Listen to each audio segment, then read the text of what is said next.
अस्सलाम वालेकुम गाइस, क्या हाल है। आई होप कि आप सब खैर से होंगे। वही हुआ जिस चीज़ का हमें डर था। प्राइसेस एक दफ़ा फिर मोटरसाइकिलों की जो है बढ़ चुकी हैं।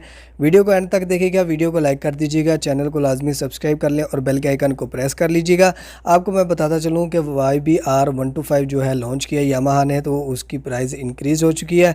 न्यू लिस्ट जारी की है यामाहा ने भी। और अगर हम बात करें होंडा की, तो होंडा की प्राइसेस भी जो है इंक्रीज़ होने के चांसेस है। किस डेट को जो है प्राइसेस इंक्रीज़ होने वाली हैं, तमाम तफसीलात आपको आज की वीडियो में मिल जाएगी।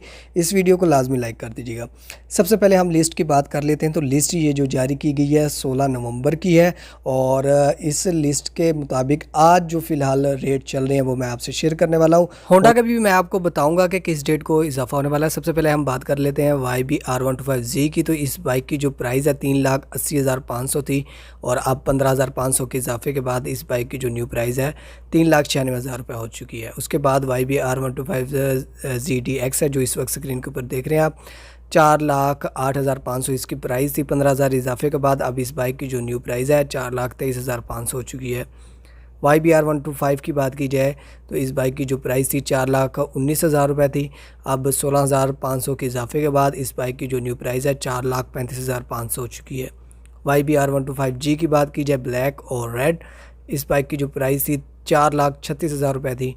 अब जो 17,000 बढ़ाया गया है उसके बाद इस बाइक की जो न्यू प्राइस है 4,53,000 रुपये हो चुकी है। YBR 125G की बात की जाए ग्रे और ऑरेंज की, इस बाइक की जो पहले प्राइस थी 4,39,000 रुपये थी। 17,000 रुपये इजाफे के बाद अब इस बाइक की जो न्यू प्राइस है 4,56,000 रुपये हो चुकी है। होंडा की बात की जाए तो होंडा की जो प्राइसेस हैं वो 27-28 या 1 दिसंबर को बढ़ सकती हैं। फ़िलहाल चांसेस हैं कि इंक्रीज़ होंगी। जो लोग कह रहे थे कि डिक्रीज़ होंगी वो बिल्कुल गलत है। जैसे ही जो अपडेट आएगी आपको सबसे पहले मेरे ही चैनल पर मिल जाएगी। Thanks for watching. अल्लाह हाफिज़।